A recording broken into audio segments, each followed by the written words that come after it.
The evening buzzed with activity as Danielle sat in the waiting area of Le Chateau Elan, one of the city's most upscale restaurants.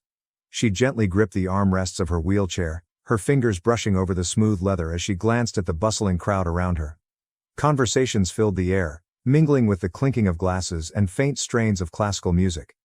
Despite the commotion, no one paid her any attention. Danielle had made a reservation weeks in advance, ensuring the staff knew she needed an accessible table. But as the minutes ticked by, she remained unnoticed. The hostess greeted a steady stream of guests, smiling warmly at couples and families, leading them inside with practiced charm. Yet, Danielle might as well have been invisible. A group of diners walked past her without a glance, their chatter blending into the ambient noise.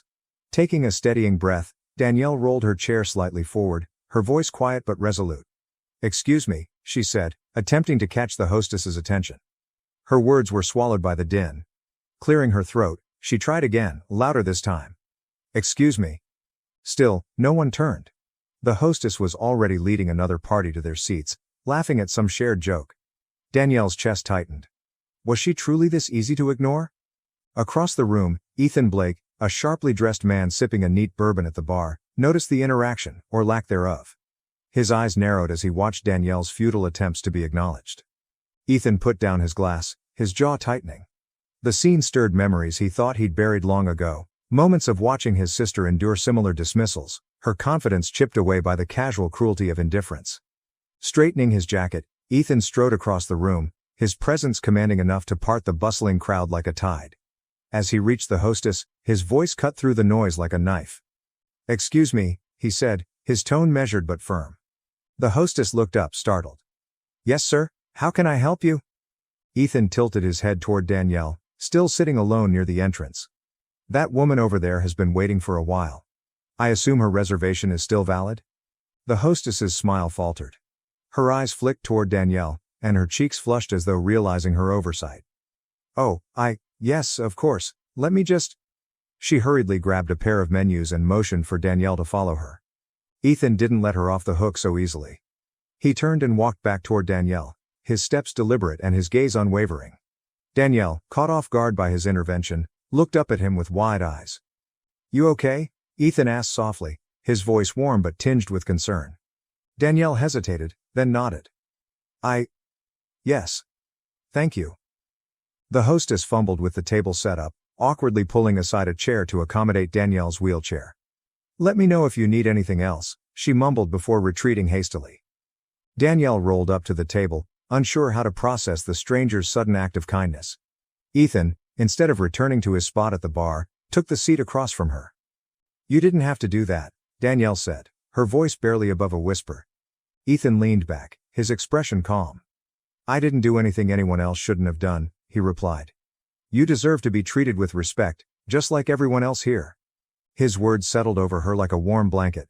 For years, Danielle had grown used to being overlooked, to navigating a world that rarely made space for her.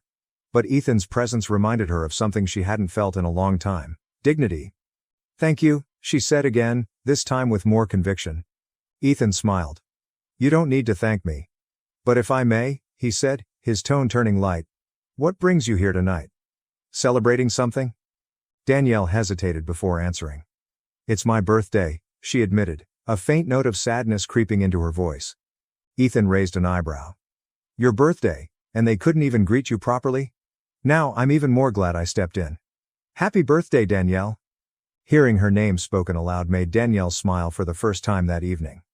The two settled into an easy rhythm of conversation. Their meals arrived quickly, an unspoken acknowledgement from the staff to make amends for the earlier oversight. As they ate, Danielle found herself growing curious about Ethan. "You seemed really upset when you saw what happened earlier," she said, her voice steady. "Have you seen something like this before?" Ethan paused, his fork hovering over his plate. "I have," he admitted after a moment. "My sister, Hannah, was in a wheelchair. After a car accident, her life changed completely. She was one of the strongest people I've ever known, but I saw how the world treated her, as if she were less than human. It never sat right with me." Danielle's heart ached at his words. "I'm sorry about your sister," she said softly. Ethan offered a faint smile. "Thank you. It's been a few years, but I still think about her every day. Seeing what happened to you tonight brought it all back. I couldn't just stand by." Their conversation deepened, touching on themes of resilience, loss, and the quiet strength required to navigate a world that often felt unkind. For the first time in years, Danielle felt truly seen. Not as a woman in a wheelchair, but as a person with dreams, struggles, and stories worth sharing. The evening might have ended there, with the two parting ways after an unexpectedly meaningful connection. But as they were finishing dessert, the door to the restaurant swung open, and a familiar figure stepped inside. Danielle froze, her grip tightening on the edge of the table.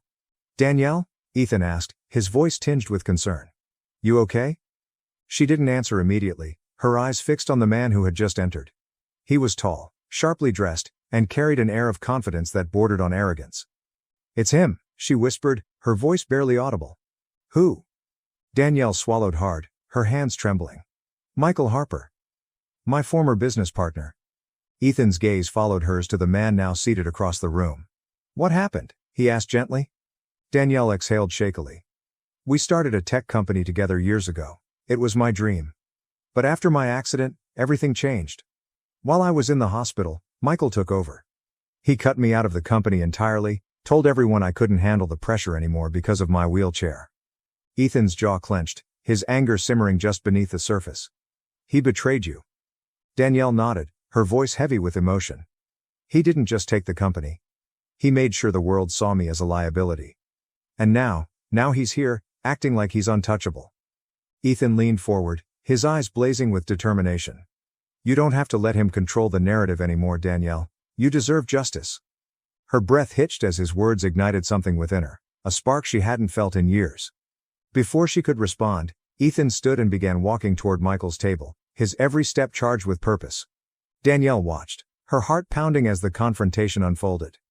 Ethan's approach was deliberate, each step across the restaurant floor drawing the attention of nearby diners. Michael Harper looked up as Ethan stopped at his table, his confident demeanor faltering slightly when he noticed the intensity in Ethan's eyes. "Can I help you?" Michael asked, his voice laced with polite indifference. Ethan leaned slightly forward, his voice calm but brimming with restrained anger. "You already know the answer to that. You've done enough damage to one life.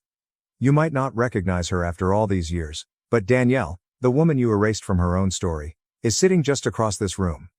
Michael blinked, his face twitching as he processed the words. His gaze shifted toward Danielle, who now sat tall in her wheelchair, her jaw set in determination. Recognition dawned, followed swiftly by discomfort. The once smooth facade cracked as Michael's confident smirk slipped away. "Danielle," he said, his voice carrying a mixture of feigned surprise and hesitation. I didn't know you were here." Danielle wheeled herself closer to the table, her heart pounding in her chest. She glanced briefly at Ethan, his unwavering presence giving her the courage she hadn't realized she'd needed. "Don't pretend, Michael," Danielle said, her voice steady despite the storm of emotions swirling within her. "You knew exactly what you were doing back then. You didn't just cut me out of the company, we both know it wasn't about business. You made a choice to make me invisible because you thought I didn't matter anymore." Michael's expression hardened, but his voice softened in a performative way. "Danielle, that's not fair. You were going through a difficult time, and I had to make tough decisions for the company. It wasn't personal." "It wasn't personal?" Danielle's voice rose slightly, carrying a weight that turned heads around the room. "You used my accident as a stepping stone to elevate yourself. You told everyone I couldn't lead anymore, then turned around and paraded my story in interviews like some kind of martyr. And you call that not personal?" The restaurant had fallen nearly silent, the weight of her words hanging heavily in the air. Diners exchanged glances, but no one looked away from the unfolding confrontation. Ethan crossed his arms, stepping closer to Michael's table. "You didn't just make a business decision, Harper. You took advantage of someone's vulnerability and rewrote the narrative to benefit yourself. Don't act like this is a misunderstanding." Michael squirmed in his seat, the cracks in his polished persona widening. "What do you want from me? An apology? Fine, I'm sorry. I didn't handle things the best way, but we were under pressure." "Don't," Danielle interrupted sharply. "Don't try to explain it away. This isn't about an apology, Michael. It's about accountability. You convinced me I wasn't worth fighting for, and for years I believed you. But tonight, I'm done letting your betrayal define me." Her voice was strong now, resolute. Ethan took a step back, letting Danielle take the lead. She no longer needed anyone to speak for her, this was her moment.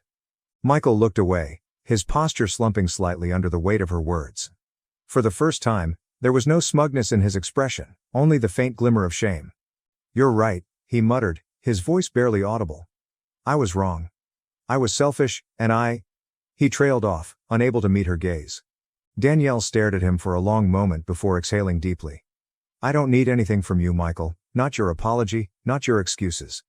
I just needed you to see me again, to acknowledge the person you tried to erase. Because no matter what you did, I'm still here." With that, she turned her wheelchair toward the exit, her back straight and her head held high.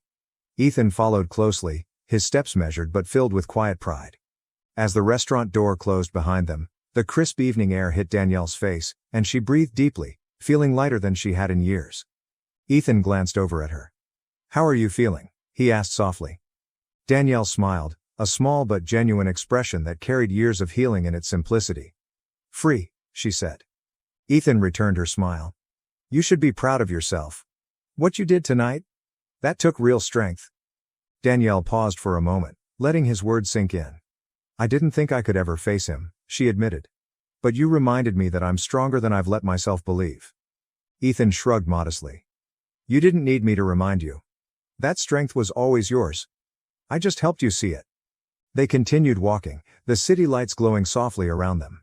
For Danielle, the confrontation with Michael marked the closing of a painful chapter, but also the beginning of something new. She was no longer defined by the person Michael had tried to make her into. She was Danielle again, whole, resilient, and unstoppable. If Danielle's story moved you, remember this. You are more than the struggles life throws your way. You are more than what others might try to define you as. Strength comes from within, and when you find your voice, you can reclaim your power. At our channel, we celebrate stories of resilience, courage, and the extraordinary strength of everyday heroes. Don't forget to like this video, share it with someone who needs a reminder of their own worth, and subscribe for more powerful tales that inspire and uplift. Your voice matters. Your story matters. And together, we can shine a light on what it means to truly live with courage. Thank you for watching. See you in the next video.